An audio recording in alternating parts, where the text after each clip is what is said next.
Alhamdulillahi Rabbil Alamin. Wassalatu wassalam ala asyrafil anbiya'i wal mursalin Sayyidina Muhammadin wa ala alihi wa sahbihi ajma'in wa ba'du. Ayat yang ke-28 surat Ar-Ra'd, Allah subhanahu wa ta'ala berbicara mengenai hubungan iman dengan zikir. Iman adalah keyakinan di dalam hati terungkap melalui lisan dan diterjemahkan dengan perbuatan. Tasdiqun bil janan, qaulun bil lisan, wa amalun bil arkan. Iman itu keyakinan dalam hati, diungkapkan melalui lisan dan diterjemahkan melalui perbuatan. Barulah lengkap itu iman. Dengan demikian iman bukan hanya diungkap dengan mulut sahaja tanpa ada keyakinan. Tidak cukup dengan keyakinan sahaja tanpa diterjemahkan dengan perbuatan. Orang yang dia ada iman di dalam hatinya tapi tidak dapat diterjemahkan dengan perbuatannya, yakni tubuh badannya melakukan maksiat, maka orang ini beriman tapi dia berdosa. Dalam orang berdosa ada yang berdosa kecil, ada yang berdosa besar yang namanya fasik. Orang yang dia berbuat kebaikan pada perbuatannya tapi tak ada iman di dalam hatinya, maka dia antara dua, imma dia munafik atau dia orang kafir. Kadang-kadang orang tidak beriman kepada Allah berbuat kebaikan, bersedekah, membantu orang susah kena musibah, tapi dalam hatinya tak ada kepercayaan kepada Allah. Maka amal baik ini adalah tidak ada nilainya di sisi Allah, disebabkan oleh kerana perbuatan baik itu bukan dilakukan karena Allah. Walaupun ianya perbuatan baik, ada beza perbuatan baik dengan perbuatan itu ibadah. Kalau ibadah pasti baik, kalau baik belum tentu ibadah. Kenapa saya katakan demikian? Karena kalau ibadah itu perbuatan baik dilakukan karena Allah. Tapi kalau perbuatan baik itu kadang-kadang dilakukan karena kemanusiaan. Sifat humanity, nak tolong orang susah. Apa motifnya tolong orang? Ialah dia kan manusia, dia kan makhluk bernyawa, dia kan perlu bantuan. Karena siapa? Ya karena hak kemanusiaan. Maka perbuatan seperti ini bukan menjadi ibadah, karena ibadah itu adalah yang dilakukan karena Allah Subhanahu wa taala. Wa man kana yarju liqa'a rabbih falyamal 'amalan shalihan wa la yusyrik bi ibadati rabbih ahada. Barang siapa yang ingin pahala dari Allah Subhanahu wa taala, hendaklah beramal saleh dan tidak menyekutukan pada ibadahnya dengan selain Allah Subhanahu wa taala. Barulah itu akan menjadi satu ibadah. Wa ma umiru illa liya'budullah. Mereka tidak diperintahkan kecuali beribadah karena Allah Subhanahu wa taala. Jadi setiap ibadah itu baik, namun perbuatan baik belum tentu ibadah. Apa yang membezakan? Karena siapa dia berbuat kebaikan tersebut. Faham dong? Dalam hal ini iman itu mesti terkait dengan tiga tadi. Tiga serangkai. Keyakinan terungkap melalui lisan, kata-kata, dan juga perbuatan. Dalam athar dinyatakan al-iman ma waqara fil qalbi wa saddaqahul amal. Iman itu apa yang bersemadi dalam hati dan diterjemahkan melalui perbuatan. Oleh sebab itu dalam Quran mesti diiringi kalimat iman dan amal saleh. Seperti dalam ayat ini. Alladzina amanu wa amilus shalihat. Orang-orang beriman dan beramal saleh beriringan. Walaupun iman itu sudah mengandungi arti amal, cuma diiringkan, diletakkan bersama sentiasa oleh Allah supaya orang tidak hanya mendakwa dirinya beriman tanpa diterjemahkan iman itu melalui perbuatan. Apa kaitan iman dengan perbuatan? Kaitan iman dengan perbuatan ini baik dan buruknya iman bergantung dengan baik dan buruknya perbuatan. Artinya iman itu akan semakin tinggi, semakin kuat bila seseorang banyak beramal saleh. Dan iman itu akan makin melemah bila manusia banyak berbuat kejahatan. Apa tanda iman itu kuat dan apa tanda iman itu lemah? Bila diuji akan kita tahu iman seseorang itu kuat atau lemah. Bila diduga akan diketahui iman seseorang itu kuat atau lemah. Oleh sebab yang demikian, Allah berfirman dalam Al-Quranul Karim, ahasiban nasu an yutraku ay yaqulu amanna wa hum la yuftanun. Adakah mereka manusia menyangka, mengatakan kami beriman, lalu tidak mahu difitnah, tidak mahu diduga, tidak mahu diuji? Adakah itu pemahaman mereka tentang iman? Soalan dari Allah ini bukan ingin jawaban, tapi hairan kalau ada orang mendakwa beriman tapi tak mau diuji. Pelik, karena iman itu identik dengan ujian.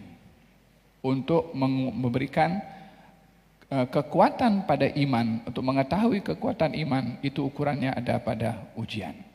Walaqad fatanna alladhina min qablihim falaya'lamanna Allahu alladhina shadaqu wa laya'lamannal kadzibin. Kami, Allah sudah menduga, menguji kepada orang-orang sebelum kamu yang mendakwa beriman untuk untuk kami mengetahui siapa di antara mereka yang betul dalam iman dan siapa di antara mereka yang dusta dalam iman. Benarnya iman atau dustanya iman diukur dengan ujian. Bila orang itu diuji oleh Allah Subhanahu wa taala, baik itu diuji dengan nikmat sejauh mana ia bersyukur, atau ia diuji dengan musibah sejauh mana ia bersabar. Saya ingat banyak kali saya jelaskan di sini, ujian itu tak selalunya yang kita tak suka. Tapi ada kalanya orang itu diuji dengan sesuatu yang ia suka. Orang suka duit, duit itu ujian. Orang suka jawatan, naik pangkat, dugaan itu ujian. Selalunya orang naik pangkat, dia seronok, ujiannya lebih berat. Semakin tinggi kedudukan, semakin tinggi jawatan, semakin berat ujian diberikan oleh Allah Subhanahu wa taala, semakin besar pahala diberikan kalau dia berjaya berhadapan dengan dugaan dan ujian tadi.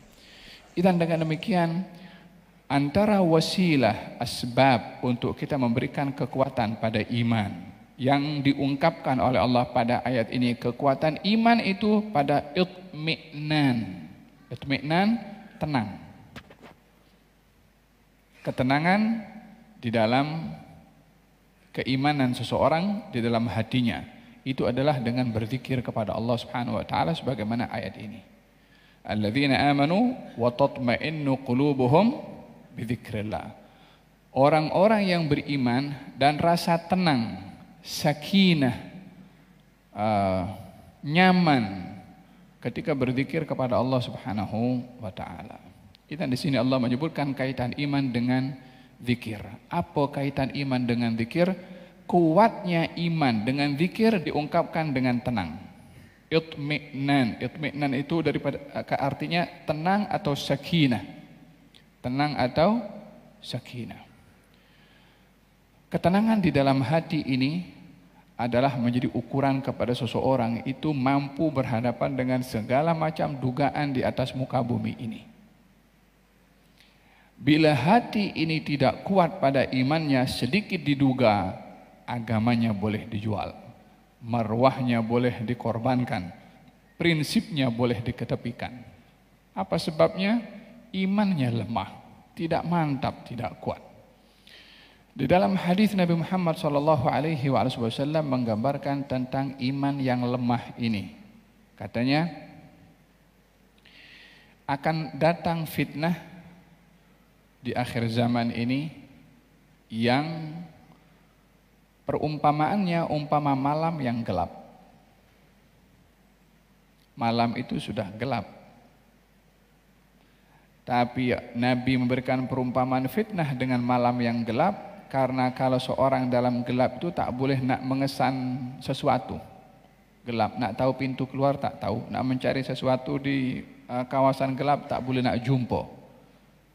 Demikian fitnah bila berlaku di akhir zaman, sukar orang untuk membezakan mana yang betul, mana yang salah. Sukar seseorang untuk memenangi atau dapat selamat daripada fitnah itu, karena dahsyatnya fitnah digambarkan dengan gelapnya malam. Kemudian kata baginda Rasulullah, fitnah itu bila berlaku, yang gelap tadi, Gambarannya orang itu pagi menjadi beriman, petang jadi kafir. Ada orang petang dia beriman, pagi dia kafir. Cepatnya perubahan seseorang daripada keimanan kepada kekufuran. Kemudian yabi'u dinahu bi'aradin minad dunya. Orang yang terkena fitnah tadi akan menjual agamanya dengan sedikit daripada keduniaan. Cabaran kepada iman itu adalah keduniaan. Apa maksud menjual agama?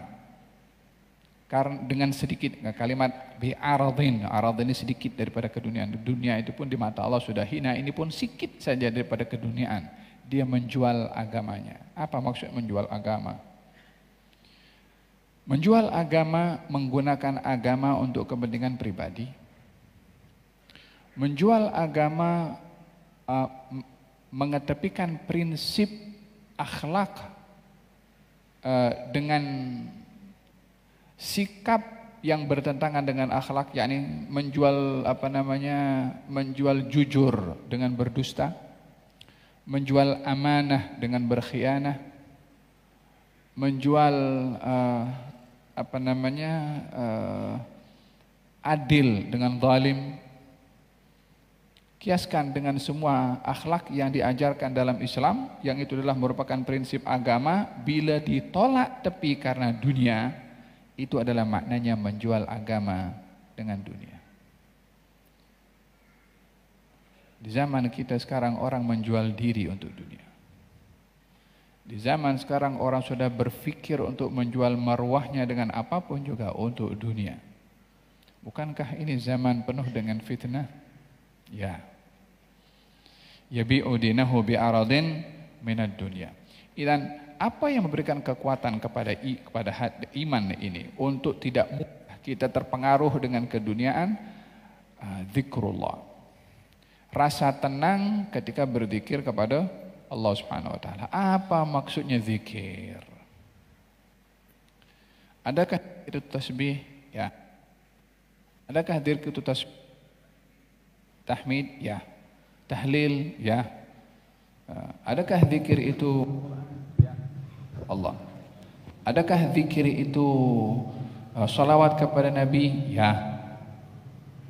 Semua ketaatan itu zikir. Semua perbuatan meninggalkan maksiat juga zikir. Ketika seseorang memahami zikir, tidak hanya terhad kepada tasbih dan tahmid, tapi kepada semua perbuatan taat termasuk akhlak dan sikap, itu adalah zikir. Apa sebabnya? Karena orang tidak berakhlak dengan akhlak yang baik kecuali dia tahu kenapa dia berakhlak tersebut, yaitu karena itu diperintahkan oleh Allah. Sementara zikir itu adalah mengingati Allah Subhanahu wa taala. Bukankah di dalam Al-Qur'anul Karim Allah dalam hadis Nabi Muhammad SAW, Nabi bersabda tentang golongan orang yang banyak berzikir, membaca Al-Quranul Karim, tapi dia termasuk golongan orang yang dia keluar daripada agama dan perosak agama. Orang baca Quran. Ya, kata Nabi SAW ketika menggambarkan tentang golongan orang-orang Khawarij yang dia menjual agama dengan Al-Quranul Karim, katanya akan keluar daripada sulbi. Nabi menuju kepada seorang namanya Dzul Khuwaisirah, akan keluar daripada sulbi orang ini golongan orang yang baca Quran. Bukan orang baca Quran buat hati tenang kan? Yaqra'una al-Qur'ana kama unzil, baca Quran macam Quran baru turun, tapi la yujawizu taraqihim, tak melepasi tenggorokannya, hanya di mulut sahaja. Dengan demikian, zikir bukan hanya terhad kepada bacaan, tasbih, tahmid dan Quran sahaja, penghayatan kepada apa yang dizikir, apa yang dibaca dan kesannya di dalam hati, itulah hakikat daripada orang yang berzikir. Ketika Sayyidina Ali bin Abi Thalib ditanya tentang golongan orang-orang Khawarij, adakah mereka itu munafik? Ini golongan Khawarij, orang-orang yang memerangi Sayyidina Ali. Adakah mereka orang itu orang kafir? Katanya mereka lari daripada kekufuran, mereka bukan orang kafir. Adakah mereka orang-orang munafik? Tidak, orang munafik zikirnya sedikit, mereka zikirnya banyak. Orang Khawarij itu berzikir, ya berzikir, bukan tak berzikir. Bukan sedikit lagi zikirnya, banyak zikirnya. Itu sebahagian daripada orang-orang Khawarij ketika ingin dihukum, lidahnya itu bergetar dengan berzikir ketika ingin dihukum. Ingin dihukum pancung, ingin dihukum bunuh. Kalau apa kamu buat? Aku berzikir kepada Allah Subhanahu wa taala. Apa perbuatannya? Tahukah apa dilakukan oleh orang-orang Khawarij? Jumpa dengan salah seorang sahabat yang berjalan dengan istrinya karena dilihat ini adalah kelompok yang membela kepada Sayyidina Ali, itu diambil, ditangkap, istrinya diambil, dibelah perutnya yang sedang mengandung tanpa ada rasa belas kemanusiaan. Khawarij sifatnya berzikir kepada Allah Subhanahu wa taala, banyak zikirnya tapi tak melepasi kepada hati. Dan dengan demikian memahami maksud daripada zikir bukanlah hanya banyaknya sebutan pada lisan, bukanlah hanya pada luaran bacaan. Yang perlu dilihat pada zikir kesannya di dalam hati. Oleh sebab itu dikatakan di sini alladzina amanu wa tatma'innu qulubuhum bi dzikrillah. Carilah tenang pada ketika berzikir dalam hati. Jika tidak, khawatir zikir itu hanya di mulut sahaja tanpa ada kesannya. Walihada kata baginda Rasulullah sallallahu alaihi wasallam, al-imanu yazidu wa yanqus. Iman itu boleh bertambah dan boleh berkurang. Dengan apa iman bertambah? Dengan taat. Salah satunya ya zikir, salah satunya qiyamul lail, salah satunya akhlak yang baik. Jadi tidak disebutkan spesifik dengan amal-amal tertentu. Taat apa saja bentuk ketaatan dan akan berkurang nilai iman di dalam hati itu dengan maksiat. Fil hadis Nabi bersabda, an-nadratu sahmun min sihami iblisil marjum. Dalam pandangan mata ini melihat aurat adalah bahagian daripada senjata panahnya syaitan yang direjam. Siapa orang yang menjaga pandangannya daripada melihat aurat, Allah akan berikan manisnya iman di dalam hati. Nah, tengok diberikan manisnya iman dalam hati melalui apa? Melalui pandangan. Dia tak bercakap, dia tak berzikir dengan mulutnya, dia berzikir dengan matanya. Dia berzikir dengan telinganya, dia berzikir dengan tangannya, dia berzikir dengan kakinya, dia berzikir hatta dengan kemaluannya. Untuk dijaga daripada hal yang dilarang oleh Allah, kita memahami konsep zikir bukan hanya pada yang dibaca oleh lisan sahaja. Sebagaimana contoh-contoh yang saya jelaskan sebentar tadi, untuk terselamat daripada memahami zikir dengan lisan tanpa penghayatan dan terselamat daripada memahami zikir hanya sebutan saja tanpa amal ibadah, yang lainnya perlu difahami sebagai bahagian daripada zikrullah. Alladzina amanu wa tatma'innu qulubuhum bidzikrillah, ala bidzikrillah tatma'innul qulub. Dengan berzikir kepada Allah hati akan tenang. Olehada baginda Rasulullah sallallahu alaihi wasallam melihat orang marah, orang dalam keadaan marah sehingga dia punya urat leher nih kembang karena marahnya. Kata Nabi, aku tahu satu kalimat yang kalau dibaca oleh orang ini akan hilang dia punya sifat marah. Apa itu? A'udzubillahi minasyaitonirrajim. Itu zikir disebut dengan lisan, kesannya menghilangkan marah atau tidak? Berapa banyak orang baca a'udzubillahi minasyaitonirrajim, kesan yang kita perlu cari. Nabi bersabda ketika melihat orang susah, katanya kalau orang ini baca zikir yang aku ajarkan, maka dia akan terangkat daripada kesedihan dan susahnya. La ilaha illallah al-azim al-halim, la ilaha illallah rabbul arsyil azim, la ilaha illallah rabbus samawati wa rabbul ardi wa rabbul arsyil karim. Coba kalau kita sedih baca zikir itu, hilang atau tidak kita punya sedih? Kalau tidak hilang, bukan zikirnya yang silap, Bukan orang yang bersabda yang salah. Ada yang tak kena pada cara kita menyikapi dengan zikir tadi. Oleh sebab itu, setiap zikir ada hikmah dan kesan di dalam hati. Oleh sebab itu, carilah hikmah pada zikir. Kalau baginda Rasulullah bersabda, diceritakan tentang baginda Rasulullah, kana idza hazabahu amrun dhahaba ila shalah. Nabi ini kalau runsing ada masalah, Nabi akan pergi sholat 2 rakaat. Selesai masalah, ada jalan keluar, ada solusi. Ada orang dilihat oleh Nabi susah, mukanya itu nampak sedih sangat. Kata Nabi SAW, jumpa dengan orang itu, apa kamu nampak, aku nampak kamu ini susah. Katanya, Rasulullah, saya banyak hutang. Katanya, maukah kamu ajarkan kepada kamu satu bacaan yang kalau kamu baca, kamu akan dibantu untuk melunaskan hutang kamu. Kot mungkin orang, saya ini hutang, nak bayar hutang, nak tolong saya bagi duit lah bayar hutang. Bagi doa-doa tu dah banyak dah, saya berdoa dah, ya kan? Orang sekarang mau cakap macam tu. Itu kalimat bahaya sebetulnya itu. Dia memperkecil nilai doa itu sendiri. Mungkin karena tak berhasil untuk dirinya sehingga dianggap tak ada guna. Sehingga keyakinannya kepada duit daripada pemberian orang lebih kuat daripada keyakinannya daripada doa yang Allah boleh bagi kepada dia. Kata baginda Rasulullah, bacalah Allahumma inni a'udzubika minal hammi wal hazan wa a'udzubika minal ajzi wal kasal wa a'udzubika minal jubni wal bukhl wa a'udzubika min ghalabatid daini wa qahrir rijal. Orang itu berlalu beberapa waktu selesai bayar hutang karena diambil dengan sungguh-sungguh.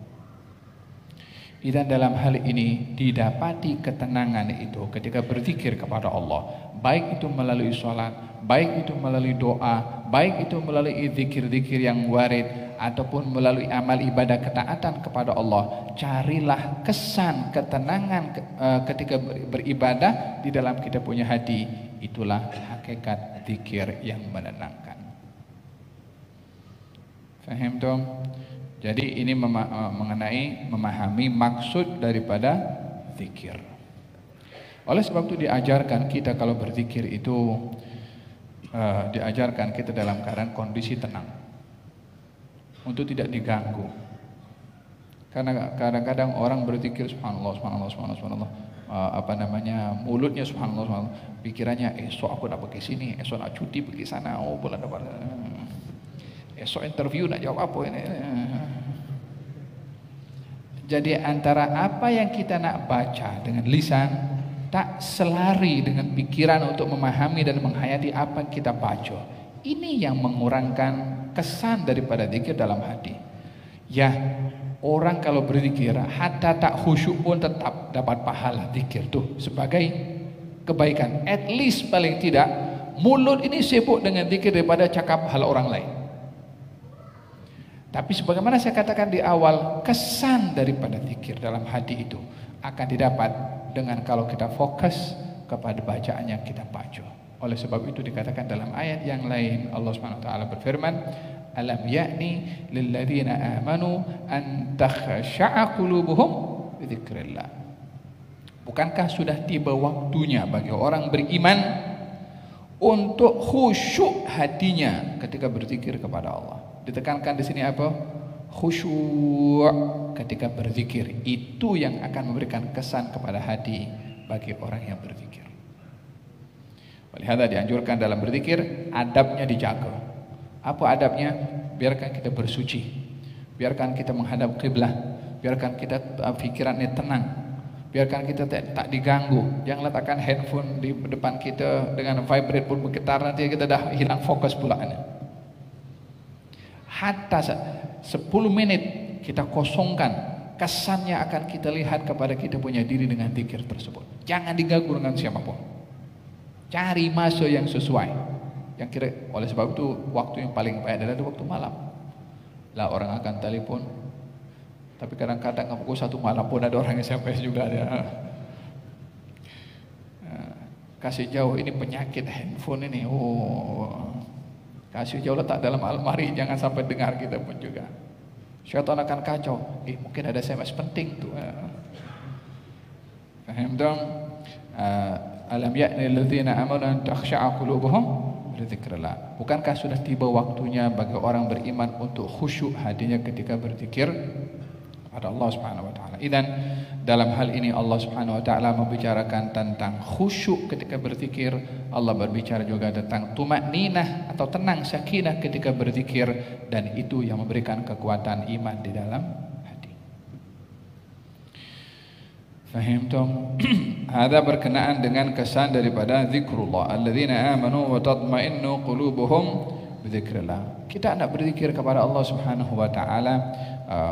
Allah Subhanahu wa taala berfirman dalam hadits qudsi, katanya, dan kita dalam Quran nih kan, perintah yang Allah perintahkan kepada manusia untuk beramal dan diiringi dengan kalimat banyak pada amal itu adalah zikir. Bila Allah suruh manusia ini berzikir, mesti diiringi dengan zikir yang banyak. Ya ayyuhalladzina amanu dzkurullaha dzikran katsiran. Wadz-dzakirina Allaha katsiran wadz-dzakirat. Selalu diiringi dengan banyak. Berapakah kadar banyak itu? Untuk kita melihat kadar banyak itu berapa? Unlimited. Tapi yang kita boleh ukur adalah yang minimum. Kalau banyaknya, masing-masing ikut dia punya kemampuan. Karena tak ada siapa boleh mengukur kemampuannya dengan orang lain. Ya kan? Sayyidina Ali Zainul Abidin Abil Husain, malamnya zikirnya itu kalau sholat 1000 rakaat. Siapa mampu 1000 rakaat? 2 rakaat kita pun bangun malam pun telajak juga dia. Faham dong? Kata orang-orang yang dia menghayati nikmatnya malam ketika bersama dengan Allah Subhanahu wa taala, dia kata, yang sangat menyusahkan saya dalam satu hari ini kalau terbit fajar. Andailah fajar tak terbit, katanya. Apa sebab? Kalau fajar belum terbit, mereka sedang enjoy bersama dengan Allah Subhanahu wa taala. Bila fajar terbit, dah mula nak bangkit, orang nak jumpa, nak solat berjamaah itu jumpa dengan orang nak pergi kerja. Tapi ketika bersama dengan Allah adalah momen yang paling indah bagi mereka. Pepatah mengatakan man dzaqa araf. Yang merasa dia tahu. Tapi yang tak merasa mungkin komplain. Kata ada seorang penyair itu dikatakan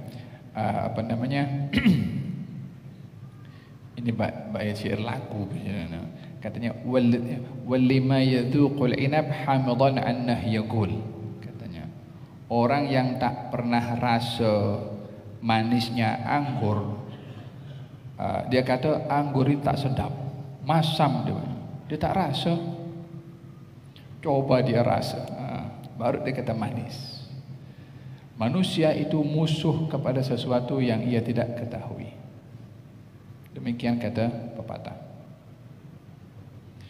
Walladzina amanu wa tatma'innu qulubuhum. Kita berzikir kepada Allah Subhanahu wa taala. Qal fil hadits qudsi ana jalisu man dzakarani. Saya ini jalis. Dalam bahasa Arab itu jalis, kawan rapat. Saya, kata Allah Subhanahu wa taala, kawan rapat kepada orang yang berzikir menyebut nama saya. In dzakarani fi nafsihi, kalau orang tadi sebut nama saya pada dirinya, dzakartuhu fi nafsi, maka aku sebut dia pada diriku. Wa in dzakarani fi mala'in, dzakartuhu fi mala'in khairun min mala'ih. Kalau dia sebut nama saya di hadapan orang ramai, saya sebut namanya di hadapan makhluk yang lebih ramai dan lebih baik daripada mereka. Hadis ini memberikan kepada kita 3 faedah penting. Yang pertama, asy'ur bima'iyyatillah inda dzikrillah. Rasa bersama dengan Allah ketika berzikir kepada Allah. Rasa bersama kepada Allah. Macam mana rasa bersama kepada Allah Subhanahu wa taala?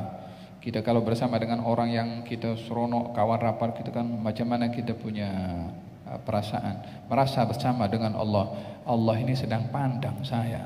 Allah ini sedang tengok saya. Allah ini tahu apa yang saya sedang lakukan sekarang, bukan apa yang saya cakap saja, apa dalam hati saya. Merasa bersama dengan Allah ketika berzikir, itulah yang menambah orang khusyuk ketika berzikir. Tempoh hari ada orang tanyakan, Habib macam mana berzikir sambil tengok televisi, tengok sinetron, tengok film. Sekarang bersama dengan siapa? Bersama dengan cerita film tu bersama dengan Allah Subhanahu wa taala. Faham tu? Astaghfirullah, astaghfirullah, astaghfirullah. La haula. Jadi tak dapat apa makna sebenar daripada zikrullah tadi. Fokus khusyuk ketika berzikir kepada Allah Subhanahu wa taala. Ana jalisu man dzakarin. Saya ini rapat dengan orang yang berzikir dengan saya. Maksudnya Allah ingin kita merasa bersama dengan Allah ketika berzikir sesuai dengan apa yang Allah bagi tahu. Saya rapat dengan orang berzikir dengan saya. Yang kedua, katanya kalau dia sebut nama saya, nama Allah dalam hatinya, saya sebut namanya pada diri saya. Ini az-zikrul khafi, zikir perlahan-lahan, zikir senyap-senyap. Kalau dia sebut nama saya di hadapan orang ramai, maksudnya zikir jahri, zikir yang terang-terang, zikir yang ramai-ramai, zikir bersama-sama. Saya sebut namanya di hadapan orang yang ada pada makhluk yang lebih ramai dan lebih baik daripada mereka, daripada kalangan malaikah. Allah akan sebut nama hamba tadi, sebab hamba itu sebut nama Allah di hadapan orang ramai. Oleh sebab itu berzikir itu ada kalanya secara senyap-senyap, ada kalanya secara terang-terangan. Paham dong? Itu dalam Quran apa namanya, kita dilarang untuk zikir terang-terangan. Janganlah kamu menyebut nama Allah, sebutlah nama Allah tu tadarruan wa khufyah, senyap-senyap, dan jangan kamu terangkan dalam menyebut nama Allah. Ianya adalah merujuk kepada satu peristiwa dahulu di zaman baginda Rasulullah. Kalau orang sebut Allah, puji Allah di hadapan kaum musyrikin, orang musyrikin akan cela Allah, kaum musyrikin akan hina Allah, mungkin akan menyakiti kepada sahabat yang berzikir kepada Allah karena tidak menyebut nama berhala-berhala mereka. Dalam hal ini ada kondisinya. Bila kita perlu berzikir senyap-senyap dan perlu untuk berzikir secara terang-terang. Bukankah baginda bersabda dalam hadis dinyatakan, kami itu boleh tahu kalau Nabi selesai daripada salat dengan suara takbir, Allahu Akbar. Bermakna suara takbir sampai didengar ke rumah itu keras atau perlahan? Ya keras. Kalau perlahan mana boleh orang di luar boleh dengar. Faham dong? Maka dalam hal ini berzikir kepada Allah secara senyap-senyap atau berzikir kepada Allah secara terangan. Nanti kalau terang-terangan jadi riak. Yang salah riaknya, bukan zikir terangnya. Emang kalau orang berzikir senyap-senyap tak riak? Dia boleh syok sendiri kan? Tengok aku hebat. Dia boleh SS kata orang. Boleh syok sendiri dengan berzikir kepada Allah. Dia merasa ta'ajub, ujub, bangga diri, walaupun dia tak tunjuk kepada orang. Dia merasa gah dengan apa yang dia buat. Itu kan riak juga. Jadi riak tidak hanya diukur dengan orang tu zikir terang-terangan, hanya senyap-senyap pun juga kalau dia merasa gah dengan diperbuatannya, ya riak juga. Maka dengan demikian salah pada riak, bukan pada zikirnya. Kalau orang berzikir terang-terangan dia boleh riak, ya dia zikir senyap-senyap. Bukan karena zikir terang-terangan salah, sebab dia tak mampu zikir terang-terangan dengan ikhlas, dia akan jadi riak. Yang berarti seperti ini zikir senyap-senyap situ. Kalau dia berzikir kepada Allah dengan terang-terangan, untuk mengajak orang lain berzikir, untuk sama-sama berzikir kepada Allah tanpa ada riak, apa salahnya berzikir kepada Allah dengan terang-terangan? Ini beberapa adab yang dalam berzikir. Merasa bersama dengan Allah, boleh berzikir secara bersendirian, senyap-senyap, boleh berzikir dengan secara beramai-ramai.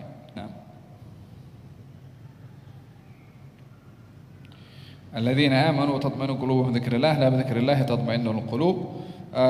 Alladzina amanu wa 'amilus shalihat tuba lahum. Orang-orang beriman dan beramal saleh. Secara khusus tadi sudah menyebutkan zikir, secara umumnya menyebutkan dengan amal saleh. Tuba lahum, bagi mereka beriman dan beramal saleh akan mendapatkan tuba. Apa itu tuba? Tuba ini ada beberapa penafsiran. Yang pertama, dikatakan tanah di surga itu namanya tuba. Tanah yang subur di surga namanya tuba. Artinya orang yang beriman dan beramal saleh akan diberikan oleh Allah tanah yang subur untuk dapat tumbuh-tumbuhan yang indah di surga. Yang kedua, tuba itu adalah nama kepada surga. Maka orang beriman dan beramal saleh akan mendapatkan surga. Yang ketiga, tuba ini ditafsirkan sebagai pokok yang dedaunannya itu rindang, sehingga dalam hadis Nabi Muhammad dinyatakan sesungguhnya di surga ini ada pokok namanya tuba, daunnya itu rindang. Kalau orang berjalan di bawah daun yang rindang itu yang namanya tuba, perjalanan 100 tahun belum lagi melepasi rindangnya itu daun. Oh, berjalan saja lebih daripada kita punya umur di muka bumi ini belum melepas satu, itu baru satu pokok itu. Baru satu pokok, baru satu daun. Yang namanya daun tuba.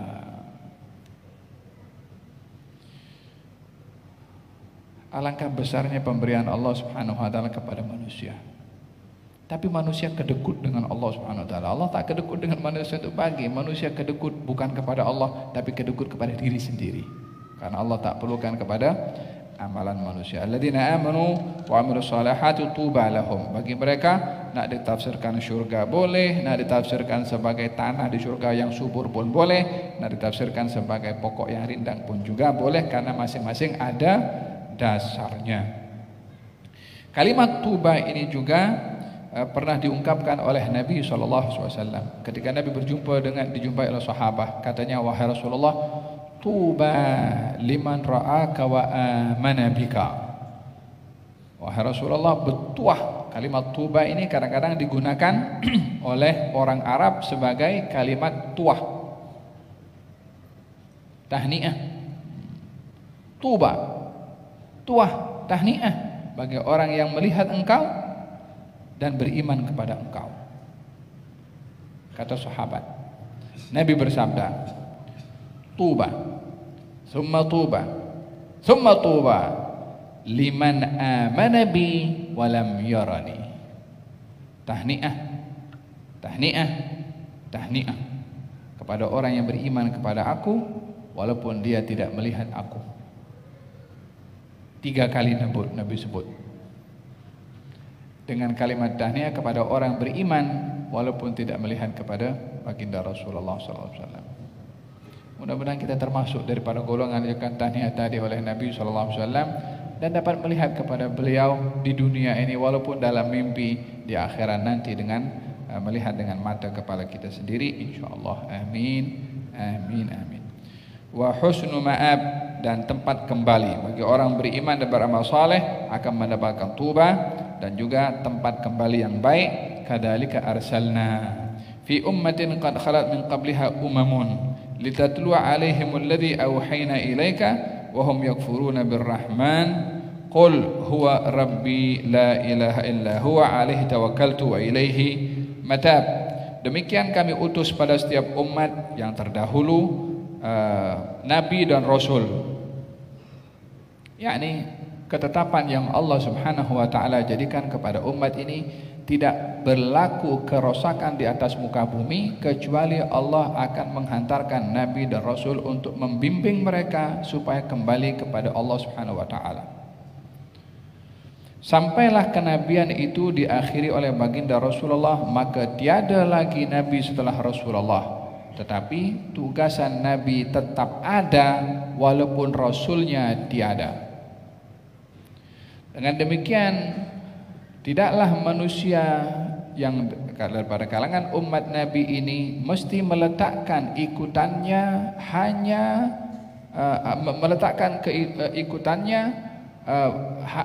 tidak difahami hanya ikutnya kepada Nabi hanya pada nabinya, bukan kepada orang-orang yang mengikuti Nabi juga. Karena setiap zaman ada golongan orang-orang yang mengikuti Nabi, itulah yang perlu untuk diikuti.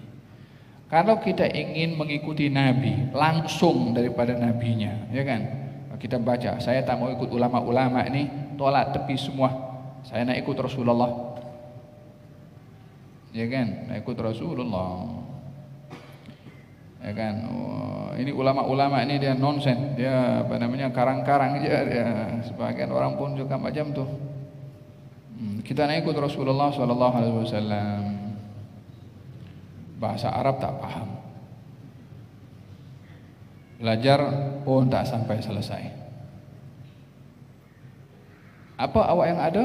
Saya ada mata, ada otak untuk saya paham. Coba kalau saya pergi ke library, saya ambil buku bahagian kedokteran untuk operate jantung.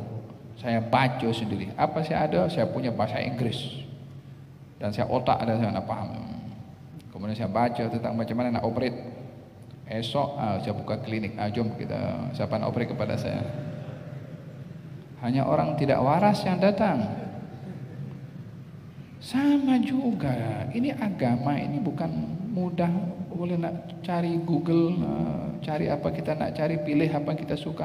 Tidak boleh seperti itu. Seperti mana dalam ilmu-ilmu yang lain kita tak akan terima sikap seperti itu, dalam agama pun sama. Fahim dong. Dijadikan oleh Allah Subhanahu wa taala para ulama ini untuk menjelaskan makna Al-Qur'an sesuai dengan zaman. Kita tahu berapa hadis Nabi yang menceritakan tafsir Quran. Quran ini ada lebih kurang 6.660 lebih ayat. Hadis-hadis yang menafsirkan ayat tak sampai 1.000. Yang menafsirkan ayat secara langsung ya. Lalu untuk nak mengimplementasikan ayat itu di zaman ini, rujukannya siapa? Kalau bukan daripada ulama yang memahami daripada keseluruhan nusus yang ada dan ilham yang dikasih oleh Allah. Pernah berlaku di zaman Sayyidina Umar bin Khattab radhiyallahu anhu wa arda. Ada orang yang dia melahirkan setelah 6 bulan. Kebiasaan orang waktu itu hamil 9 bulan. Macam mana boleh 6 bulan? Maka timbul permasalahan. Sampailah Sayyidina Ali datang dan memberikan pandangan kepada Sayyidina Umar. Katanya, ya anak ini adalah anak kepada ibunya. Dia melahirkan 6 bulan daripada mengandung. Katanya ya, dalam Quran disebutkan apa itu? Wa hamluhu wa fisaluhu 30 syahra. Antara hamil dan menyusui seorang ibu itu 30 bulan. 30 bulan. Menyusu dan juga mengandung.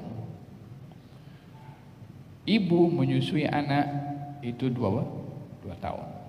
Wal walidatu yurdi'na auladahunna haulaini kamilain. Seorang ibu menyusui anak-anaknya selama 2 tahun secara sempurna. Kalau 30 bulan potong dengan 2 tahun berapa? Kalau 2 tahun berapa bulan? 24 bulan. Tadi Allah berfirman antara hamil dan menyusui selama 30 bulan. Menyusuinya 24 bulan 2 tahun. Sisa berapa? 6 bulan. Daripada mana dia dapat pemahaman dalam Quran itu? Fahim tuh. Dan Al-Quran ini ayatnya habis, tapi maknanya tidak habis. Maknanya sentiasa update, Allah ilhamkan kepada mereka yang diberikan ilham oleh Allah Subhanahu wa taala untuk mengetahui. Kita berbicara tentang sains. Mana ada alat-alat di zaman itu untuk mengukur, untuk memberitakan tentang matahari, tentang bulan? Bukankah sekarang terbukti dalam dalam zaman modern ini dengan alat-alat canggih yang untuk mengetahui tentang planet ini? Akhirnya kita, dalam Quran ada. Oh, kita baru percaya setelah saintis buktikan. Dan Quran ini akan sentiasa terbukti kebenarannya setiap zaman. Hatta Nabi tidak ada, tapi maknanya dijaga oleh Allah dengan adanya orang-orang yang akan mendedahkan makna kandungan Al-Quranul Karim. Dan diutusnya Nabi oleh Allah untuk membimbing manusia kembali kepada Allah. Setelah Nabi Muhammad tiada lagi Nabi, yang ada adalah penerus daripada para anbiya, yaitu daripada kalangan para al-ulama. Fahim dong? Kadzalika arsalnaka fi ummatin. Demikian kami utuskan engkau wahai Rasulullah Muhammad kepada satu kaum. Qad khalat min qabliha umamun, yang sebelumnya ada umat-umat sebelum engkau, dan kami sudah turunkan kepada mereka nabi-nabi dan juga ayat-ayat yang kami wahyukan kepada mereka, namun mereka tetap kufur kepada Ar-Rahman, yakni kepada Allah Subhanahu wa taala. Maka kepada mereka yang kufur tak mahu beriman, qul huwa rabbi. Tidak ada paksaan dalam hal ini, tak payah nak dipaksa. Kita sampaikan kepada orang yang benar, mau terima ahlan wa sahlan, tak mau terima, bagi saya Tuhan saya, bagi saya pegangan saya, lakum dinukum waliyadin. Tidak ada paksaan dalam hal ini. Hanya yang kita boleh paksa adalah orang-orang yang tidak ada tanggung jawab dengan mereka, anak, istri. Itu kita ada satu sikap yang lebih tegas. Nah, qul huwa rabbi la ilaha illahu alaihi tawakkaltu wa ilaihi matab. Katakanlah wahai Rasulullah Muhammad kepada mereka yang enggan untuk beriman kepada engkau, Tuhan saya adalah Allah, tiada Tuhan selain daripada Dia, kepadanya saya bertawakal dan kepadanya saya tempat untuk kembali, tak mempedulikan kepada apa orang lain nak buat. Nah, walau anna Qur'anan suyirat bihil jibalu au qulti'at bihil ardu au kullima bihil mauta. Mereka mempertikai, ini Quran ini andailah apa yang dibawa oleh Rasulullah ini, oleh Muhammad, kalaulah boleh Quran ini kasih hilang gunung ganang, biarlah Mekah Madinah ini jadi lapang, tak ada mata yang terhalang dalam memandang. Kita di Mekah sedikit, gunung sana, gunung sini, terhalang. Bagi lapang, macam padang pasir. Kemudian, au qutti'at bihil ardu, dan biarkan tanahnya ini mudah untuk digali dan ditanam sehingga boleh tumbuhkan tumbuh-tumbuhan. Au kullu bihil mauta, atau boleh hidupkan orang mati. Kata mereka mengatakan demikian. Balillahil amru jami'a. Segala hal ini, segala perkara kembali kepada Allah Subhanahu wa taala. Bukan tidak mampu Allah menghilangkan itu gunung, bukan tidak mampu untuk menumbuhkan tumbuh-tumbuhan, bukan tidak mampu untuk menghidupkan orang mati. Kalau di zaman Nabi Musa orang mati dipukul dengan benda mati boleh jadi hidup. Subhanallah, orang mati dipukul dengan benda mati. Ya kan, itu apa namanya, orang yang meninggal zaman Nabi Musa dibunuh itu. Kemudian Allah perintahkan untuk sembelih lembu, dan diambil bahagian daripada organnya lembu yang sudah mati disembelih. Jadi untuk nak menghidupkan orang mati daripada lembunya dimatikan dulu. Jadi benda mati, ketemu benda mati jadi hidup. Bukan pasal benda matinya, kun fayakunnya itu. Zaman Nabi Musa, Nabi Isa, orang mati dihidupkan sebagai mukjizat, sebagai cabaran kepada orang-orang yang merasa takabur dengan sains. Zaman Nabi Isa itu Allah berikan mukjizat kepada Nabi Isa menghidupkan orang mati, sebab orang waktu itu kufur kepada Allah disebabkan oleh karena ilmu sains. Mereka mengatakan beriman dengan sains yang mengatakan orang mati tak boleh dihidupkan. Mereka beriman kepada hasil sains, orang buta tak boleh disembuhkan, orang kena penyakit sopak tak boleh disembuhkan. Saintis waktu itu cakap seperti itu. Allah berikan mukjizat kepada Nabi Isa yang melawan kepada saintis. Orang buta disembuhkan, orang sakit sopak disembuhkan, orang mati dihidupkan. Supaya tak ada siapa yang takjub dengan ilmunya sahaja, karena ada yang lebih berilmu, yaitu Allah Subhanahu wa taala. Nah, bukanlah perkara itu sukar bagi Allah, tapi Allah ada hikmahnya kenapa Mekah gunung ganang dan tidak dibuat subur macam kita punya negara, dipenuhi dengan padang pasir, karena ukurannya adalah bukan kepada lahiriahnya. Walau anna Qur'anan suyirat bihil jibala wa qulta bihil ardu aw kullima bihil mauta balillahil amru jami'a afalam yai'asil ladhina amanu an law yasha'allahu lahadan nasa jami'a. Tidakkah orang-orang beriman itu menyadari dan mengetahui kalau Allah berkehendak, Allah akan beri hidayah kepada semua orang. Tetapi tetaplah orang-orang kafir itu akan ditimpa satu hukuman dan adab dari Allah Subhanahu wa taala di dunia, sehingga datang nanti hukuman yang lebih berat di akhirat. Sesungguhnya Allah tidak melepaskan atau tidak mengingkari akan janjinya. Ada golongan manusia yang diadab oleh Allah di dunia, ada yang diadab juga di akhirat. Ada yang kedua-duanya. Yang diadab di dunia dan juga di akhirat, adabnya di dunia dengan kekalahan dalam perang. Seperti mana berlaku kepada kaum musyrikin yang kalah dalam perang bersama dengan Rasulullah, itu adab di dunia. Belum lagi di akhirat nanti. Nah, kita akan bahas pada yang ayat berikutnya. Walaqad istuhzi'a birusulin min qablika. Sebelum engkau wahai Rasulullah Muhammad, ramai rasul-rasul yang diperli, dihina, dikatakan pendusta, dikatakan penipu, dikatakan gila, dan itu juga dikatakan kepada Rasulullah sallallahu alaihi wasallam. Lalu ma sahibukum bimajnun, teman kamu itu tidak gila, kata Allah Subhanahu wa taala, karena kaum musyrikin menuduh nabi itu gila. Katanya wa ma huwa biqauli syair, orang menuduh nabi penyair, ada yang mengatakan nabi penyihir, ada mengatakan nabi bomoh. Semua itu ditepis oleh Allah Subhanahu wa taala, ditolak, dibela oleh Allah Subhanahu wa taala. Jadi berhadapan dengan orang itu merendahkan kita atau merendahkan orang lain, bukan perkara yang pelik kalau penghinaan itu kena kepada kita daripada orang. Yang pelik kalau kita tak dihina. Dan orang itu janganlah merasa terhina kalau dihina. Karena kata-kata orang itu tidak boleh diambil realitinya, hanya kita mengukur dengan apa orang kata. Yang punya mulut dia, yang punya otak untuk nak menilai dia, kenapa kita yakini apa yang dia pikir dan apa yang dia kata? Kenapa kita tidak bebas untuk mengatakan apa yang dia kata tak betul, apa yang dia pikir tak betul?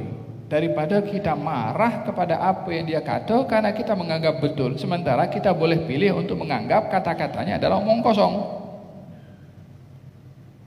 Tapi manusia selalunya sukar kalau dimaki oleh orang, kan? Orang kalau dimaki orang marah, berarti dia menganggap betul apa yang dikata orang itu. Makanya dia marah. Kalau dia yakini kata-katanya tak betul, ya tak perlu marah. Ya kan, jangan mudah melenting kalau dimaki oleh orang. Supaya kita tidak tergelincir dengan kalah dengan kita punya diri sendiri. Nah, walaqad kiaskan dengan orang-orang sebelum kita yang lebih baik yang dicercakan. Imam Syafi'i katanya, ya Imam, kamu dimaki-maki oleh orang. Kata beliau mengatakan, Allah tak selamat daripada mulut hambanya, Rasul tak selamat daripada mulut umatnya. Macam mana aku boleh selamat? Nah, walaqad istuhzi'a walaqad istuhzi'a birusulin min qablika. Sebelum kamu rasul-rasul dihina, engkau pun juga demikian. Aku biarkan kepada mereka yang menghina sampai tiba masanya untuk diadab oleh Allah Subhanahu wa taala. Fa kaifa kana iqab? afaman huwa qa'imun ala kulli nafsin bima kasabat. Kita akan bahas pada pertemuan yang akan datang insyaallah.